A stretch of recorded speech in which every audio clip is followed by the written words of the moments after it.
Hello everybody, welcome back to my channel. If you haven't been here before, my name is Debbie and I read a lot of books and I'm also watching American Horror Story at the moment. I am making the most of this backdrop and this little corner because I've got the house to myself at the moment. You might hear my voice getting steadily croakier throughout the video because I have got a cold at the moment and the cough isn't gone. So today's video is about American Horror Story Season 8, Apocalypse.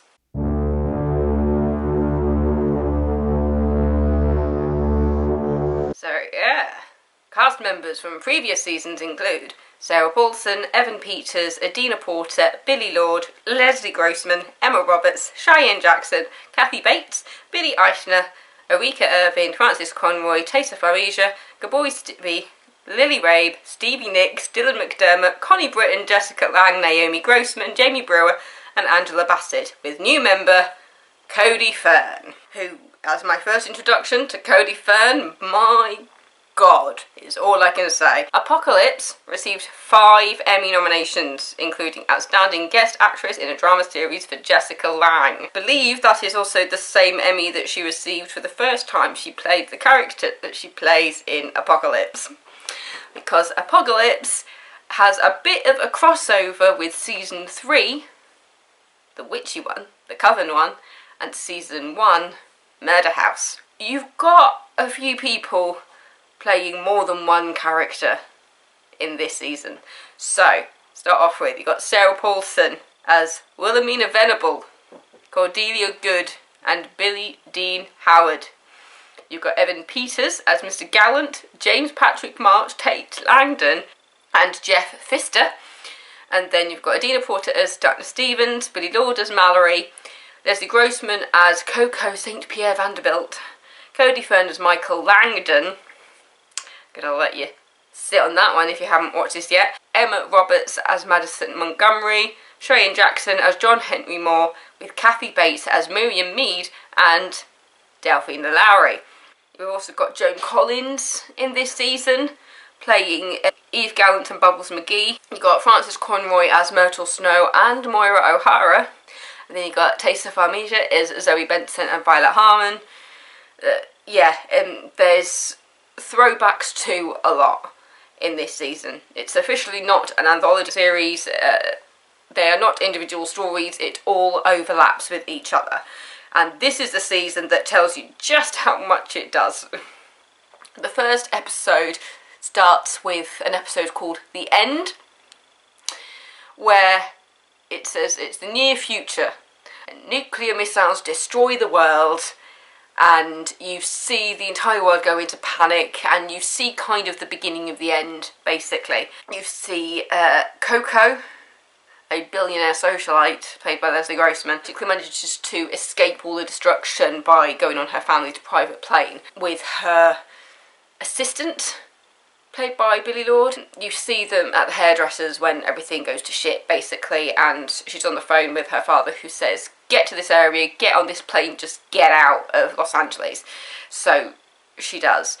And there's supposed to be room on there for her husband as well, but with everything that's going on, her husband doesn't make it, and yeah, she just on the phone to her husband says, you know how we've had this agreement that if we need an out, we'll give it. Well, this is me giving you your out. So that's her way of saying goodbye to him, and she gets on the plane and they go to this underground bunker type thing, and it's known as the Cooperative. But that's the organisation behind it. It's the Cooperative. As you go through the season and you realise how everything adds up and how everything overlaps, it actually becomes quite funny this season, despite it being about the apocalypse and the fact that I was watching it after the majority of the pandemic. So watching it through those eyes, I was just like, bloody hell, this feels really on the nose considering everything that we went through this and last year. So this underground place that they go to is called Outpost 3, and that's where you meet Miss Venables, played by Sarah Paulson, and you also meet Miriam Mead, who's played by Kathy Bates. This is the first time I've seen Sarah Paulson as a proper baddie, and I loved it. I was living for it. She's absolutely brilliant. There was multiple times throughout this season, considering the fact that Sarah Paulson plays 3 characters in here, and the fact that a lot of the characters deal with all 3 of those characters. I was really in that point where I was just thinking, this is the chance where they can poke fun at things a bit and have one of the characters going, wow, you really look like Miss Venables. Oh, you really look like Cordelia. But they didn't. They didn't. And I was just there thinking, how does nobody realise how alike these characters look? I mean, I know it's acting, but when you do have somebody playing so many characters in one season, and you've got other characters that are in contact with all 3 of them, you'd think one of them would at least say something about her looking like other people. I kind of hope that they poke fun at that at some point in a later season, because if they're going to continue on this vein of incorporating past seasons and people playing multiple characters within the same universe, at some point somebody's got to comment on it, right? This is also a season that manages to kill the majority of their people less than halfway through into the season,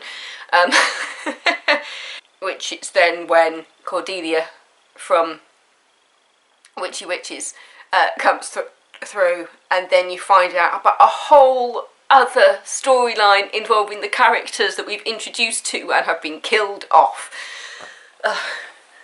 So the characters who you thought you knew from the beginning, turns out they were fake identities for members of the Coven. So it's not just about the apocalypse here, and the apocalypse is all started. I mean, this is a spoiler, but I just find it hilarious. The idea for the apocalypse comes from 2 nerdy, what are they, 20s? I don't know if they're supposed to be early 30s. They're 2 nerds who are basically telling the spawn of Satan that he needs to think big. That is ultimately what the apocalypse comes down to in this season. 2 nerds telling the spawn of Satan that he needs to think bigger or go home.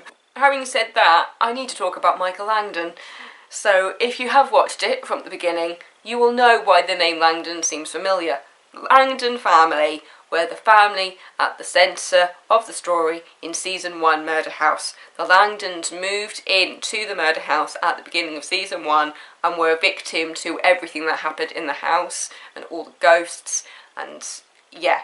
Towards the end of season 1, Vivian Harmon, played by Connie Britton, is raped by what is essentially supposed to be the devil himself, which then leads her to giving birth to a son called Michael, who is then known to be the spawn of Satan. And that spawn of Satan, Michael Langdon, turns up in Apocalypse to kind of oversee things that are happening in the bunker. There are people who have earned their places in the bunker, other people who have paid their way in, which is what Coco does. She pays her way in. But as well as being the spawn of Satan, he also brings some of our favourites back. He goes and gets Madison Montgomery out of her personal hell. He goes and gets Misty Day out of her personal hell. And then there's also a time to hotel where the spawn of Satan, Michael Langdon, goes and gets Queenie out of the hotel where she's been in her personal circle of hell because she cannot get out of the building. So as well as being the cause of a lot of the problems in the season, he also managed to get our favourites back so that they could kill him. Which is ultimately what they're trying to do. Once you get the first few episodes out of the way and you find out, like, the apocalypse has happened, these are all the people who are living together in this bunker. You find out the different reasons why they're there. 2 of them are quite young people who have been chosen for having something special in their DNA or makeup, and the idea that they can continue on the human race at some point. Others are like Coco, who have paid their way in. I will say, because I haven't said this yet, Billy Porter is in this season as part of the male witch warlock school. And I haven't seen Billy Porter in many things. And the most recent thing I saw him in was the new Cinderella film. So having just seen Billy Porter as the wonderfully musical, magical, sparkling, incredible fairy godmother in Cinderella, and then seeing him in this as Behold, it's a complete contrast from what I've just seen him in, and I've just realised that I've slept on Billy Porter for too long. I didn't know who he was. I think he was more famous over in America than he was over here, but now he's starting to kind of become a bit more of a household name over here as well, and he is brilliant. He's absolutely fantastic. I don't think there was any weak links among all this. You see Naomi Grossman back in this season, but she's not playing Pepper, she's playing something entirely different. We haven't seen Naomi Grossman since Freak Show, I don't think. I think that was the last time we saw her in the show. So yeah, she plays somebody completely different, and it was just like, oh wait, that's the girl that plays Pepper. And I almost didn't recognise her, because obviously she's got proper prosthetics and things happening when she plays Pepper. So seeing her in this and going, oh, she's playing somebody new. Ah, that's fun. Kathy Bates in this season, I mean, obviously you see her as Lowry again with the flashbacks to Coven, but her as Miriam. There's a point when you're not completely sure whose side she is on in the beginning, and then you realise that she's kind of on the devil's side. She's on the spawn of Satan's side, and she's almost like a motherly figure to Michael. We actually see her die twice this season, which is impressive. And considering that, you might think, oh, but she plays two characters, so maybe that makes sense. No, she dies twice as the same character, and it's not like something supernatural going on either. It's the fact that she starts off, well actually, because of the flashbacks, you see her as a human and as a robot. Isn't that fun? But yeah, it's just, the bit where the comedy really comes in is where Michael does not want, he just doesn't know what to do with everything. Because when you meet him at the beginning, you realise that there's something about him, and you realise that he must have something to do with everything. When we then go into the flashbacks and try to figure out what led us to this point, you realise that he just hasn't got a clue. When you meet the characters who are like worshipping Satan under the name of Satanism, which, by the way, I've done my research, that is not what Satanism is. It's completely wrong. In Satanism, they don't actually worship Satan. That's a great misconception about Satanism, and I'm not saying that because I'm a Satanist, I'm not. I'm just saying I've done the research, and that is not what Satanism is about at all. But there's characters in here that identify as Satanists, and they worship Satan, and when they meet Michael Langdon, and they realise he is the spawn of Satan, it's like all hail to Satan type stuff. And they're just like, so Master, as the spawn of Satan, what are we going to do next? And he's there going, I haven't got a fucking clue. So he has just generally normal people giving him ideas on kind of what the next step is as the spawn of Satan. And it's just it's so ridiculous, so funny. Especially when he then encounters the guys who recreate Miriam for him. Because when Miriam, as a human, dies, he realises that she was the only one that seemed to care for him and helped him. So he gets these tech guys to create a robot version of Miriam. And then he still talks to Miriam as a robot, as if she was still here. As if she's still a human, completely unaware that these two guys are on the other side of it, listening to every single thing he says. They know he is the spawn of Satan, because he introduces himself to them. But Michael never realises that when he is talking to Miriam, he is talking to the tech guys. I just found this part of the season just so funny. I don't know why. Just the idea that the apocalypse was born of two people telling Satan that he needed to think big or go home. Cody Vert as Michael Langdon is terrifying and hilarious at the same time because of that storyline. The flashbacks are wonderful. It's great to have that kind of interception into the other seasons. It's a great way to tie in a lot of kind of unresolved storylines from past seasons.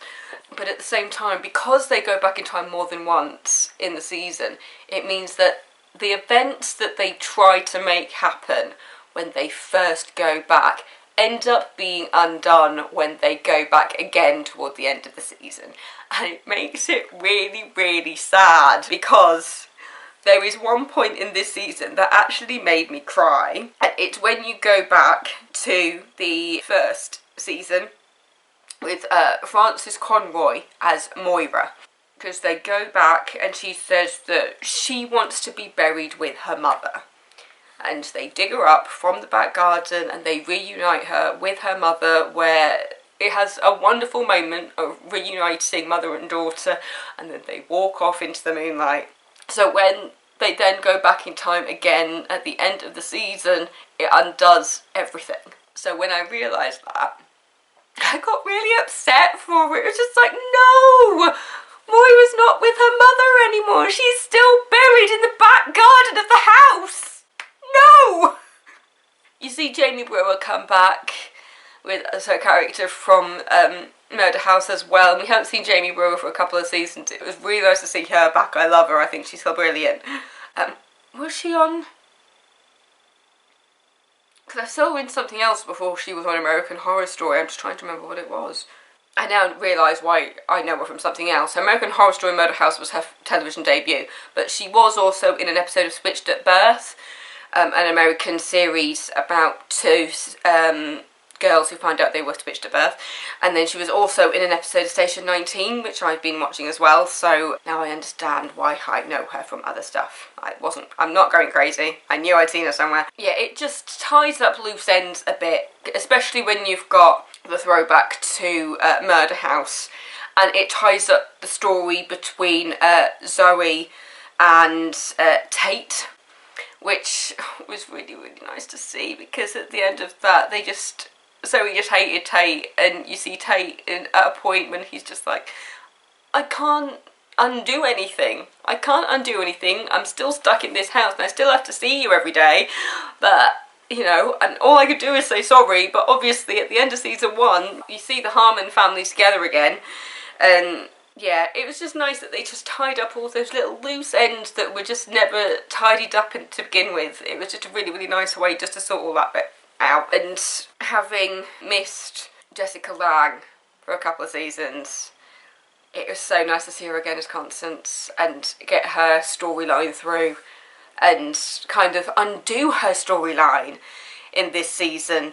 Because obviously at the end of season 1, when Constance realises what Michael has done as a baby and a young child, and in this season, I felt so sorry for her in the episode where she explained how she felt with having that maternal instinct. That whole thing about her saying that she was born to be a mother, and how she was always going to be a mother to somebody no matter what. So her chance with Michael, and how she wanted to do good by him, and yet even though he was showing such psychopathic tendencies as a child, and watching him grow up, and how she plants roses in the garden for every single person that he killed, it was heartbreaking. So when she does have her moment at the end, when they go back in time again, and she's just like, no, get out of my house, and I'm just like, yes, go on, Constance. I feel like I've said more than I wanted to here, but I had to get that out. But yeah, I'm going to shut up about it now. Apocalypse was just... I think I've seen quite a few reviews where people didn't like it because of how much they packed into it. They thought it was just a bit too much. But I loved it. I really liked the season. I'm putting it at the top, I think. Yeah, I'm going to pop this in joint first place with Coven for me. Murder House a very, very close second. But yeah, I really, really, really, really, really enjoyed it. Because so much happened, but then the way they brought everything back, and the way they just completely switched the storyline on you halfway through. It's kind of like Roanoke in a way, where you've got like a split about halfway through the season when you're just like, wait, everything that I've watched up to this point is a lie. That's how it felt when the witches came into the house to get their girls back. I mean, I've already told you everybody died anyway. There's a point where Venables and Miriam, well, they get a delivery of apples to the house, and food is scarce. After eating some apples to themselves, they're quite dark characters anyway, and you realise they will do anything to get ahead. So they use that opportunity to poison everybody. And I mean everybody. So they say it's a reward for them, they let them have the bite of apples. Obviously Miriam is a robot, so she can't really eat it at that point. And Venables just sits on watching. For me, this was one of the grossest part of everything. Just because I don't do well with bodily fluids, like throw up, and yeah. So in that scene when everybody's like throwing up and foaming at the mouth, I was there going, no, no, no, no. But yeah, so after that bit when they think that everybody's dead, and then you see the witches come in, and you're just like, wait, what? And they go in, and then you've got Sarah Paulson being the badass that she's going into the building and saying, go find our girls, let's go find our girls, and you're just like, bring it on, bring it on. Yeah, I think I might shut up about Apocalypse now, because before I know it, I'll have said absolutely everything. I'm not going to do that. That's American Horror Story Apocalypse. This one was 10 episodes. The next season I will be talking about is 1984, which I've heard is a throwback to some of the classic 80s horror films, so I'm looking forward to that. I've actually just recently watched Friday the 13th, and from what I've seen of 1984, I think there's a little bit of a connection there, so that'll be fun. But yeah, so thank you so much for watching. Don't forget to subscribe if you're not already, and I will see you next time with another video. Mwah. My brain's gone blank again. Oh God, why does my brain keep doing this?